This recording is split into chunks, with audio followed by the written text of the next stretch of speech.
तो समष्टि अर्थशास्त्र या मैक्रो इकोनॉमिक्स आज हमें इसमें समझना है। और मैक्रो इकोनॉमिक्स समझने से पहले माइक्रो इकोनॉमिक्स अच्छे से पता होना चाहिए।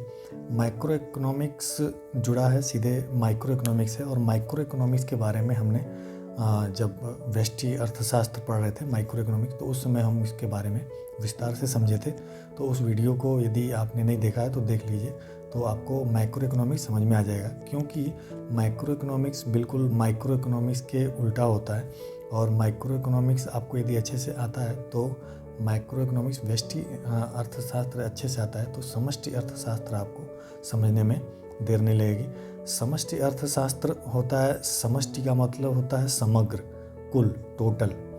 तो टोटल का जब हम अध्ययन एक साथ करते हैं तो वो समष्टि अर्थशास्त्र के अंतर्गत आता है। जैसे अर्थव्यवस्था के पॉइंट ऑफ व्यू से हमें अध्ययन करना है समष्टि अर्थशास्त्र का, तो उसमें आपको अध्ययन करना है कुल आय का, कुल उपभोग का। कुल आय क्या है?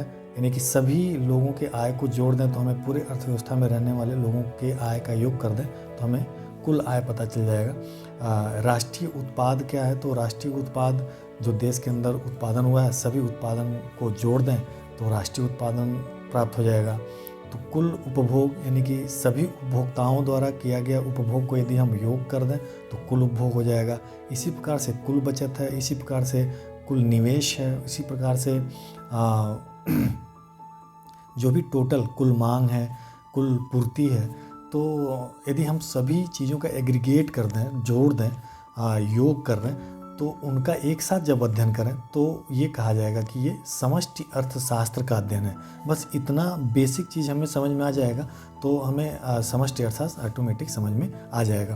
तो समष्टि अर्थशास्त्र के विभिन्न पहलुओं के बारे में इस वीडियो में समझेंगे, और ये ध्यान देंगे कि इस वीडियो में और भी जो इसके क्षेत्र हैं या प्रकृति है या इसके महत्व हैं या इसकी कुछ सीमाएं हैं, उसको भी हम ध्यानपूर्वक इसमें समझेंगे। तो पूरा जो समष्टि अर्थशास्त्र का कॉन्सेप्ट है वो हमें समझ में आ जाएगा। तो चलिए शुरू करते हैं, समष्टि अर्थशास्त्र क्या होता है। Hello and welcome to economics classes. समष्टि अर्थशास्त्र, माइक्रो इकोनॉमिक्स क्या होता है और इसकी परिभाषाएं, अर्थ, ये सब हम इस वीडियो में देखेंगे।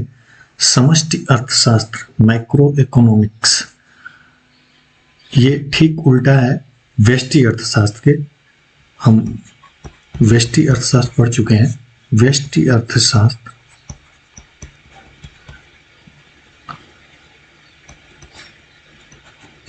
अर्थशास्त्र के ठीक उल्टा होता है।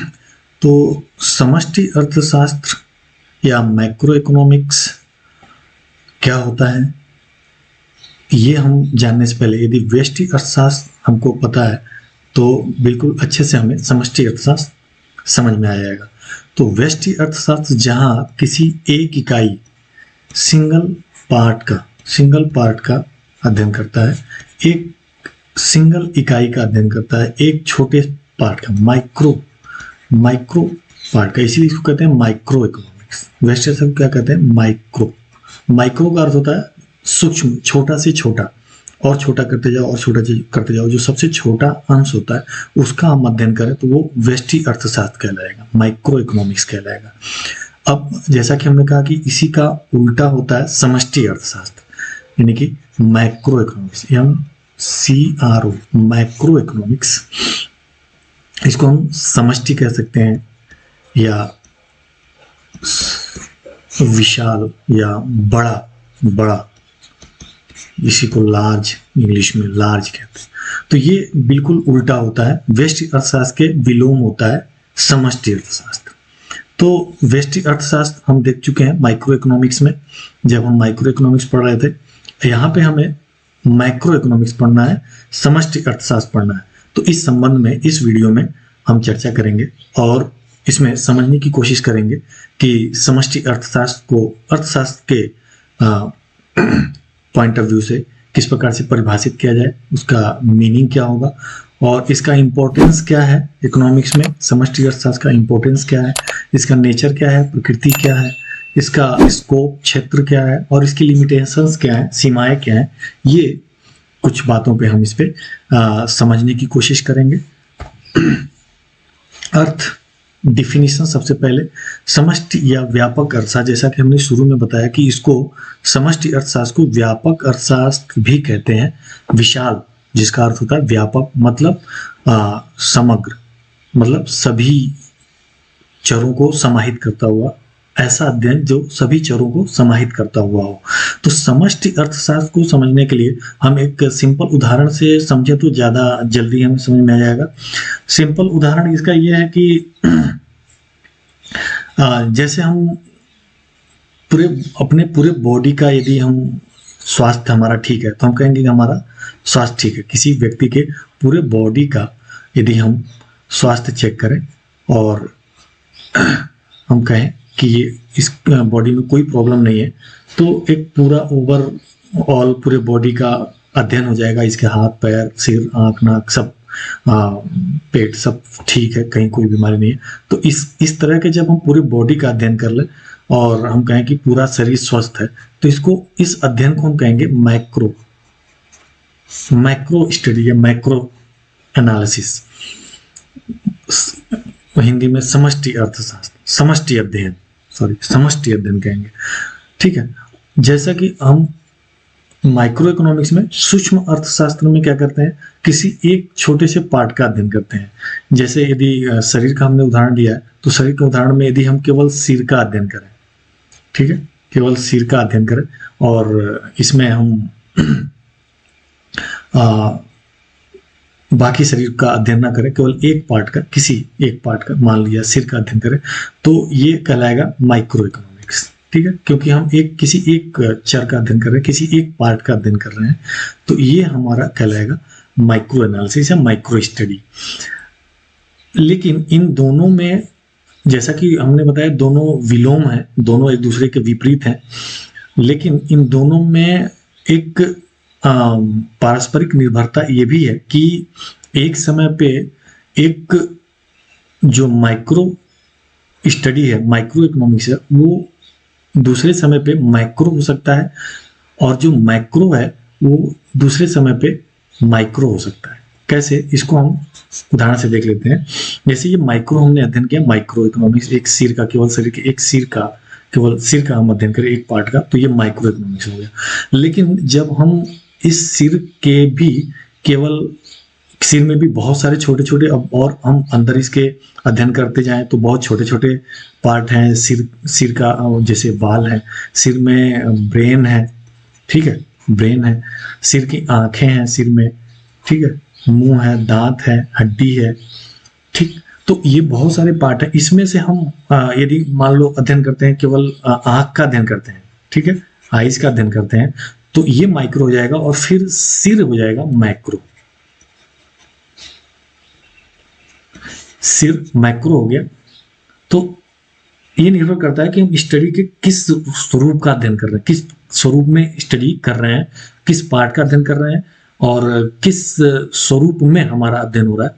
तो एक ही समय पे जो माइक्रो था वो मैक्रो हो सकता है और जो मैक्रो था वो माइक्रो हो सकता है। जैसे मैक्रो ये था, पूरा शरीर मैक्रो था, तो ये माइक्रो हो सकता है क्योंकि यदि हम पूरे समूह, यदि इस शरीर के एक पूरे देश के लोगों का, एक पूरे इस जिस व्यक्ति का हम अध्ययन कर रहे थे और जो मैक्रो अध्ययन कह रहा था, यदि हम इस व्यक्ति के पूरे समूह का अध्ययन करें, जिस भी कम्युनिटी से आता है उस कम्युनिटी का पूरा अध्ययन करें, उस कम्युनिटी में सभी मनुष्यों का अध्ययन करें, तो एक ग्रुप हो जाएगा, ठीक है। वो ग्रुप, पूरे ग्रुप का जब अध्ययन करेंगे तो वो हो जाएगा मैक्रो और ये एक व्यक्ति का अध्ययन हो जाएगा माइक्रो। तो ये हमें ध्यान रखना है कि माइक्रो एक समय में मैक्रो हो सकता है और मैक्रो एक समय में माइक्रो हो सकता है। ये निर्भर करता है कि हमारा अध्ययन किस स्वरूप में हो रहा है। तो ये हो गया। अब समष्टि अर्थशास्त्र या व्यापक अर्थशास्त्र को समझने के लिए हमें ये यहाँ पे कुछ लाइनें दी हुई हैं, इसको हमें पहले पढ़ लेना चाहिए। जब हम किसी समस्या का अध्ययन संपूर्ण आर्थिक निकाय की दृष्टि से करते हैं, अर्थात उससे संबंधित समग्र चरों एग्रीगेट वेरिएबल की दृष्टि से करते हैं, तो विश्लेषण के इस ढंग को हम समष्टिभावी आर्थिक विश्लेषण तथा इससे संबंधित अर्थशास्त्र की शाखा को समष्टि अर्थशास्त्र कहते हैं। समष्टि अर्थशास्त्र में किसी भी अर्थव्यवस्था के समग्र चरों जैसे राष्ट्रीय आय हो गया, राष्ट्रीय उत्पाद या राष्ट्रीय आय, वही बात है, राष्ट्रीय आय और रोजगार, मूल्य स्तर, बचत, विनियोग, भुगतान शेष आदि का अध्ययन किया जाए तो ये समष्टि अर्थशास्त्र या समग्र अर्थशास्त्र कहलाएगा। JRGB एलन ने कहा है कि समष्टि अर्थशास्त्र विस्तृत आर्थिक समग्र के बीच संबंधों का अध्ययन है। तो अब चूंकि हमने एक उदाहरण से समझाया कि समष्टि और व्यष्टि, माइक्रो और मैक्रो किस प्रकार से आपस में कोरिलेटेड है, तो वो हमें समझ में आ गया। समष्टि अर्थशास्त्र माइक्रो इकोनॉमिक्स में चूंकि आर्थिक चरों का अध्ययन करेंगे तो हम अर्थव्यवस्था में ये महत्वपूर्ण चर हैं, जैसे राष्ट्रीय आय, नेशनल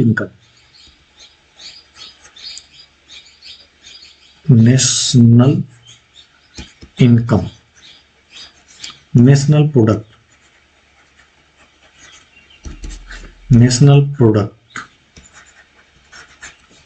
या सेविंग, महत्वपूर्ण ये शब्दावलियां हैं। इन्वेस्टमेंट, ठीक है, सेविंग्स हो गया, इन्वेस्टमेंट हो गया, एम्प्लॉयमेंट, बैलेंस ऑफ पेमेंट,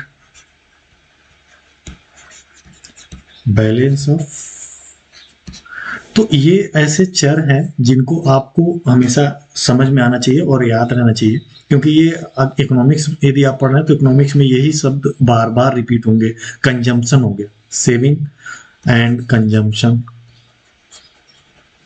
उपभोग, तो ये उपभोग, बचत, निवेश, रोजगार, भुगतान शेष, राष्ट्रीय आय, ये ऐसे शब्द हैं जो पूरे अर्थव्यवस्था के ऊपर लागू होते हैं और पूरी अर्थव्यवस्था के अध्ययन के संदर्भ में इस्तेमाल किया जाता है। तो इन शब्दावलियों को हमें याद आना चाहिए और हमें समझ में आना चाहिए कि इसके अर्थ क्या होते हैं। तो इन शब्दावलियों का, क्योंकि ये पूरे अर्थव्यवस्था पे, होल इकोनॉमी पे ये यूज किया जाता है शब्दावली, तो इनका जब अध्ययन करते हैं, जैसे अब नेशनल इनकम पूरे किसी देश का आय के बारे में बात कर रहा, तो ये माइक्रो इकोनॉमिक्स में आएगा। नेशनल प्रोडक्ट जैसे GDP, NDP, है ना, NNP, तो ये सारे इस पे आएंगे। सेविंग्स, सारे पूरी अर्थव्यवस्था का बचत, कुल बचत जिसको कहते हैं, है ना। एग्रीगेट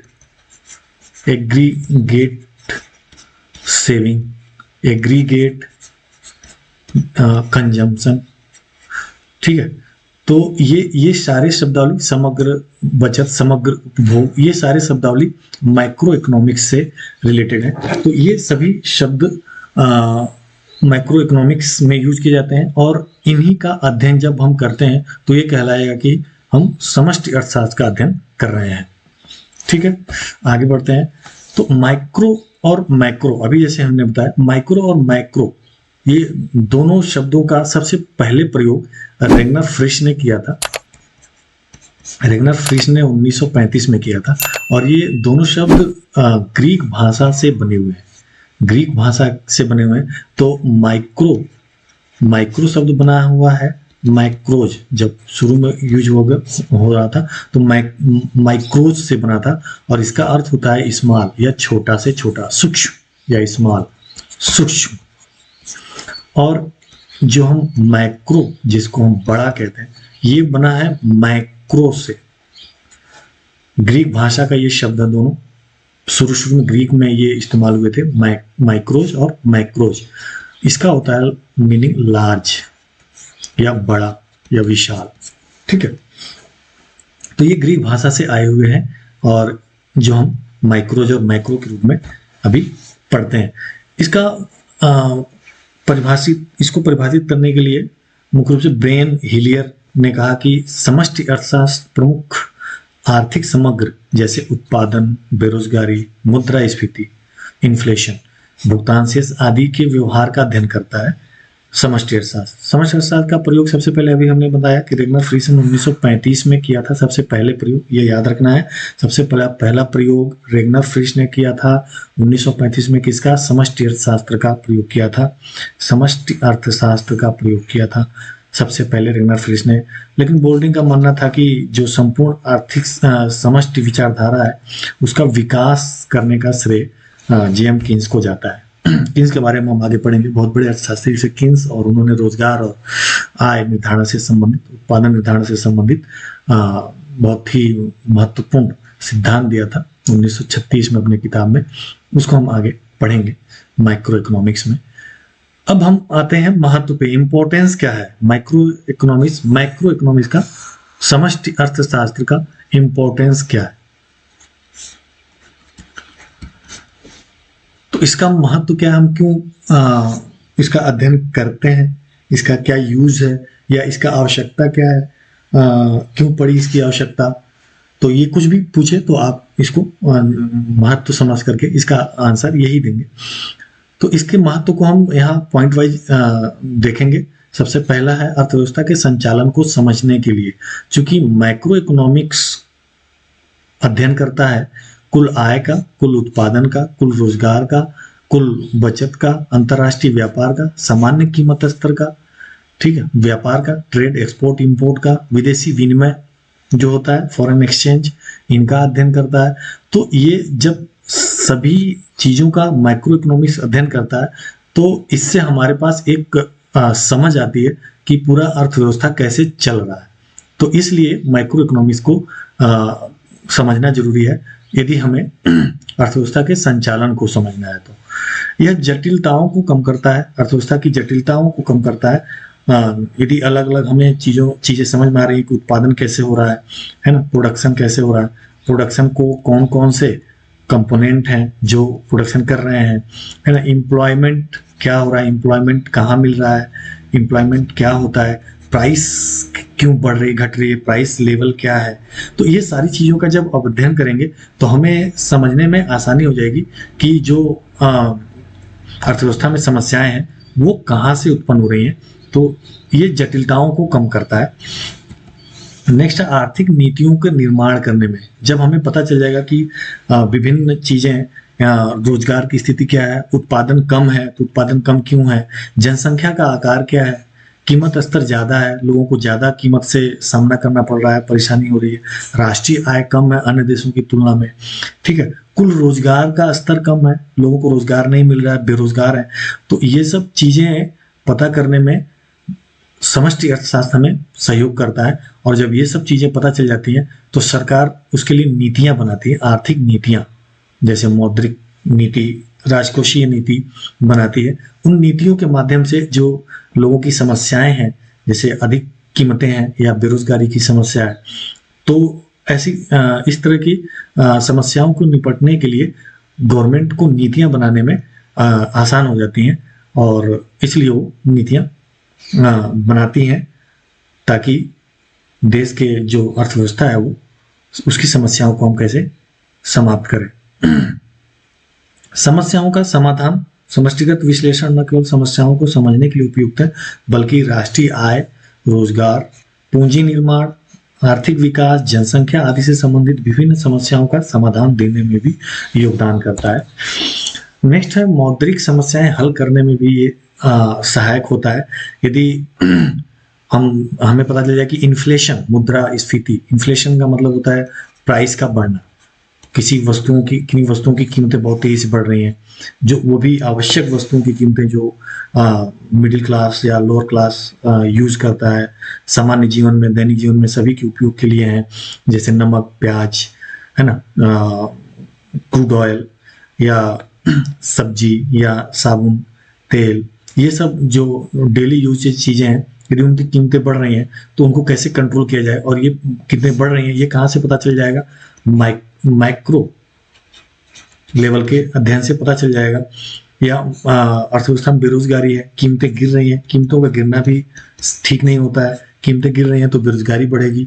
तो ये सब समस्याएं आर्थिक विश्लेषण से ही हमें प्राप्त होती हैं और उसको यदि हम विश्लेषण कर लेते हैं, सही सही विश्लेषण हो जाता है, तो हमें उसका निदान करने में आसानी हो जाती है। राष्ट्रीय आय की गणना एवं सामाजिक लेखांकन।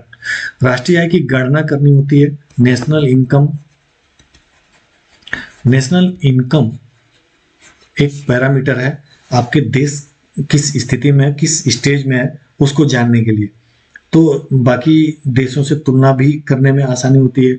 दूसरे देशों से हम कितना पीछे हैं, कितना आगे हैं, हम डेवलप कंट्री हैं, डेवलपिंग कंट्री हैं।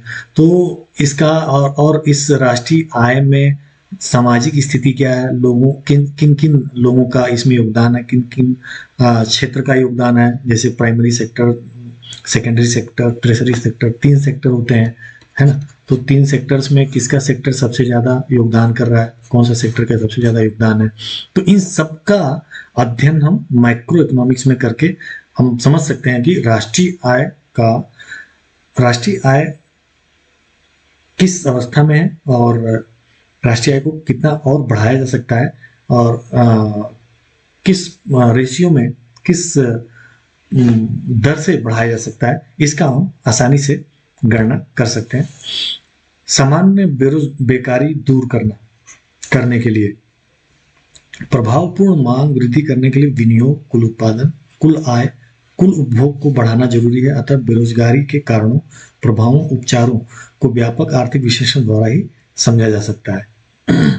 तो यदि आपको बेकारी दूर करना है, अर्थव्यवस्था में बेरोजगारी दूर करना है, तो प्रभावपूर्ण मांग को बढ़ाना आवश्यक है। इसके लिए निवेश, उत्पादन और उपभोग, कुल उपभोग को बढ़ाना जरूरी है, जिससे कि बेरोजगारी हमारी दूर हो सके। और इसके लिए माइक्रो इकोनॉमिक्स का अध्ययन जरूरी है। आर्थिक विकास के लिए, आर्थिक विकास का अर्थ होता है सभी क्षेत्रों विकास, स्वास्थ्य, शिक्षा और इंफ्रास्ट्रक्चर की स्थिति क्या है, हर तरह से हमारा वृद्धि दर ऊंचा हो, तो हम कहेंगे कि आर्थिक विकास हो रहा है। और ये तभी हम समझ पाएंगे जब हमारा माइक्रो एनालिसिस या माइक्रो स्टडी हो।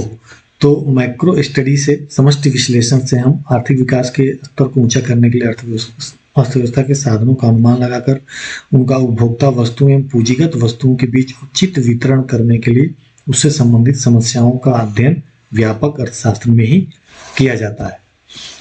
तो आर्थिक विकास के लिए भी इसका उपयोग हो सकता है और इसका महत्व इसलिए भी है कि ये व्यापार चक्र को रोकने के लिए भी कारगर सिद्ध होता है। यह उनके इस कारणों को ढूंढता है और उन कारणों को ढूंढकर उसका समाधान निकालने की कोशिश कर सकते हैं हम माइक्रो इकोनॉमिक्स के द्वारा। एक गतिशील अर्थव्यवस्था की प्रमुख समस्याओं जैसे आर्थिक उच्चावचन, उतार चढ़ाव, तेजी, मंदी, राष्ट्रीय आय के विश्लेषण, राष्ट्रीय आय को कैसे बढ़ाया जाए, राष्ट्रीय आय में विभिन्न क्षेत्रों का योगदान को कैसे बढ़ाया जाए, समाधान ढूंढने, उनके संबंध में व्यवहारिक नीति के निर्देश में व्यापक आर्थिक विश्लेषण की विधि बड़ी सहायक है।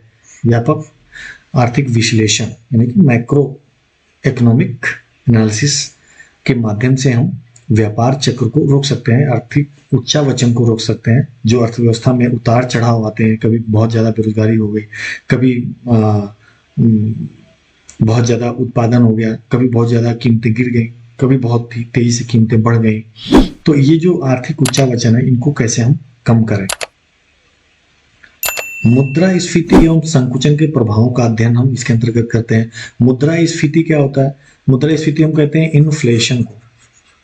इन्फ्लेशन का नाम आप सुने होंगे, मुद्रास्फीति या महंगाई कह लो देशी भाषा में। तो महंगाई यानी कि प्राइसेस का बढ़ना, इन्फ्लेशन होता है।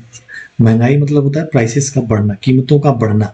और संकुचन होता है डिफ्लेशन,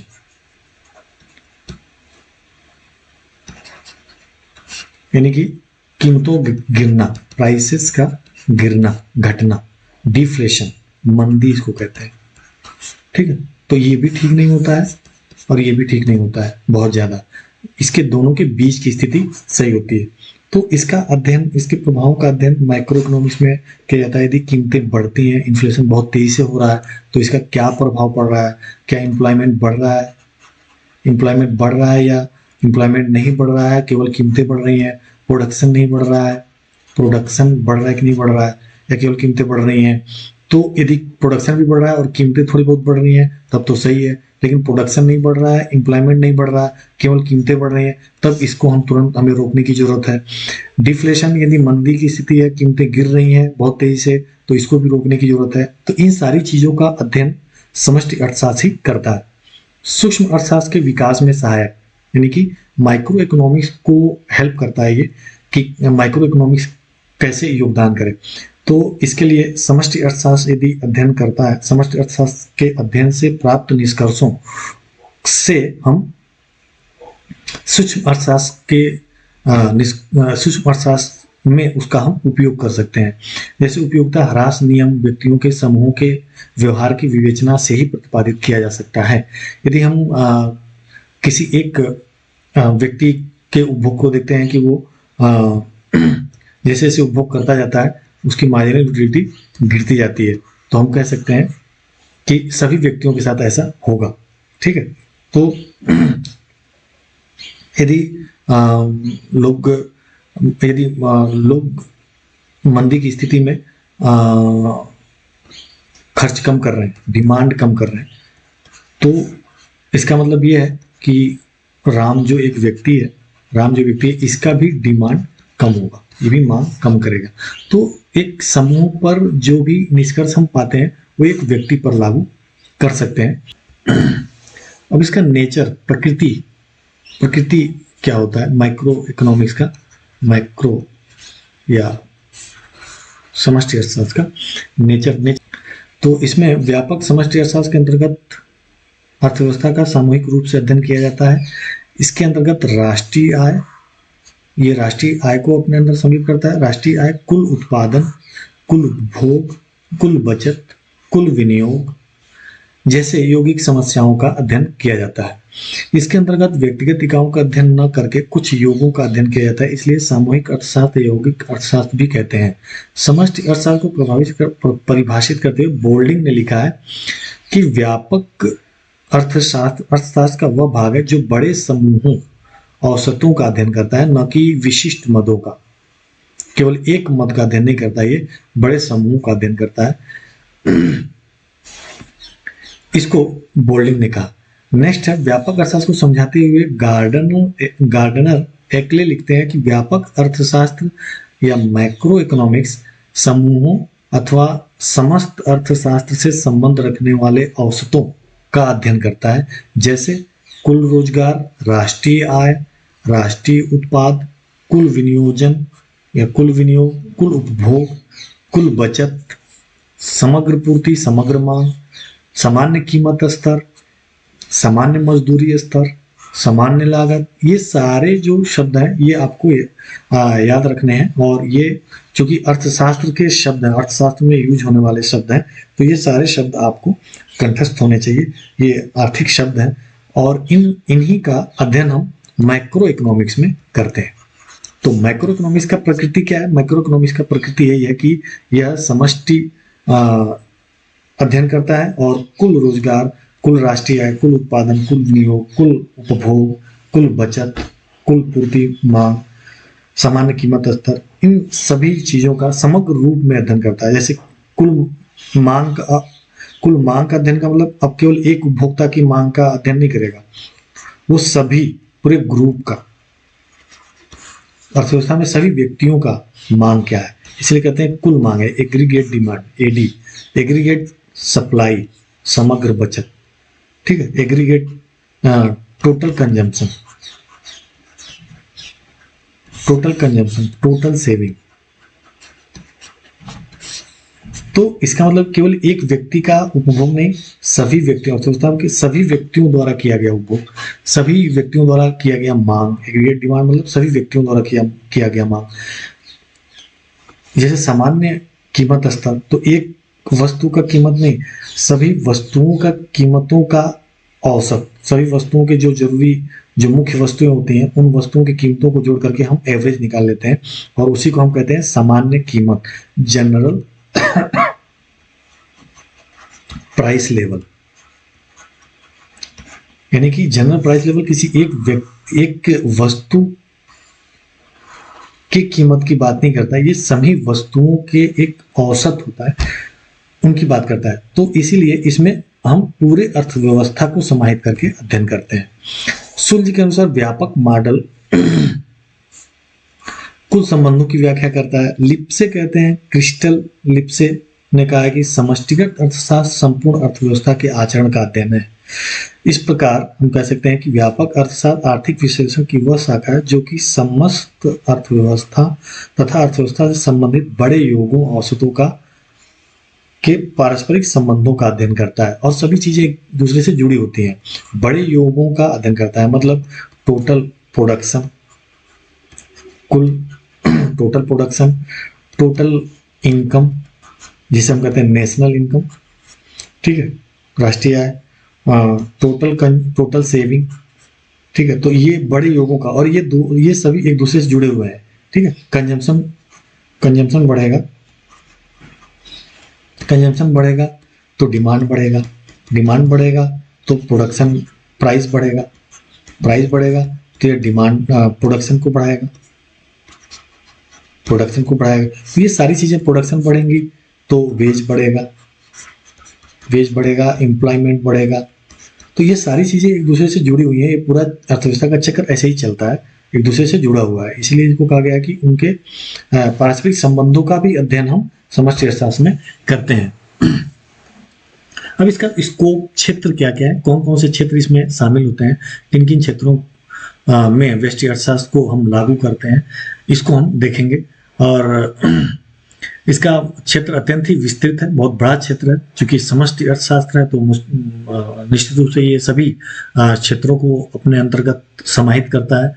कुल उत्पादन, राष्ट्रीय आय, रोजगार, ये हम कहते आ रहे हैं, मूल्य स्तर, अंतरराष्ट्रीय व्यापार, आयात निर्यात, विदेशी विनिमय, विदेशों का जो भुगतान होता है, बैलेंस ऑफ पेमेंट, ये सब इस क्षेत्र में इसके शामिल किए जाते हैं। वन बाय वन जल्दी से इसको देख लेते हैं। पहला व्यापार चक्र। व्यापार चक्र का अध्ययन इसमें किया जाता है।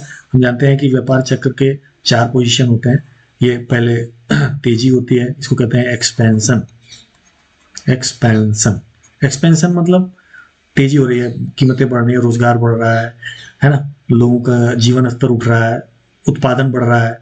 तो ये बढ़ते बढ़ते एक स्थिति आती है जहाँ पीक पे आता है, बहुत ऊपर चला जाता है। जैसे अमेरिका वगैरह में बहुत उत्पादन खूब हो गया, प्रति व्यक्ति आय खूब ज्यादा हो गई, एक पीक पे जाता है, फिर इसके बाद गिरता है। इसको कहते हैं रिसेशन। फिर ये गिरते गिरते बहुत नीचे जाता है, इसको कहते हैं डिप्रेशन। एक नीचे जाके एक बहुत ही नीचे जाकर के महामंदी जिसको कहते हैं, बहुत नीचे जाकर के फिर ये शुरू होता है, पुनरुद्धार होता है, इसको कहते हैं रिकवरी। फिर ये ऊपर फिर आ जाता है, ये एक्सपेंशन, फिर ये स्थिति आ जाती है एक्सपेंशन। तो ये चक्र चलता रहता है, इसको हम कहते हैं व्यापार चक्र। यानी कि कीमतें बढ़ती हैं, रोजगार बढ़ता है, मतलब अच्छे दिन फिर बुरे दिन, फिर अच्छे दिन फिर बुरे दिन, ये चक्र चलता रहता है। जैसे हर व्यक्ति के जीवन में होता है, कभी सुख कभी दुख, कभी बहुत ज्यादा दुख कभी बहुत ज्यादा सुख। तो इसी तरह से आर्थिक क्रियाओं में भी होता है, बहुत अच्छा होता है, कभी खूब लोगों को पैसे आते हैं, लोगों के पास रोजगार मिलता है, फिर एक स्थिति आती है रोजगार जाने लगता है, पैसे कम होते हैं, इनकम कम होता है, मजदूरी कम मिलती है। तो इन चीजों का अध्ययन हम किस में करते हैं, समष्टि अर्थशास्त्र में कहते हैं, इसको कहते हैं व्यापार चक्र। ठीक है, एक है रोजगार एवं आय का अध्ययन, इसके अंतर्गत किया जाता है। रोजगार एवं आय, लोगों की इनकम, यानी कि मजदूरी बढ़ रही है कि नहीं बढ़ रही है, कितनी बढ़ रही है, मजदूरी नीची है कि ऊंची है, उनके जीवन स्तर को के लिए पर्याप्त है या नहीं है, तो इसका हम इसमें अध्ययन करते हैं। एम्प्लॉयमेंट का स्तर क्या है, एम्प्लॉयमेंट को कैसे बढ़ाया जाए, एम्प्लॉयमेंट के कम होने के कारण क्या है, एम्प्लॉयमेंट कितनी है अर्थव्यवस्था में, कम है या ज्यादा है, इसका अध्ययन हम इसके अंतर्गत करते हैं। अंतरराष्ट्रीय व्यापार, विभिन्न दूसरे देशों से हमारा एक्सपोर्ट इंपोर्ट होता है, एक्सपोर्ट और इंपोर्ट,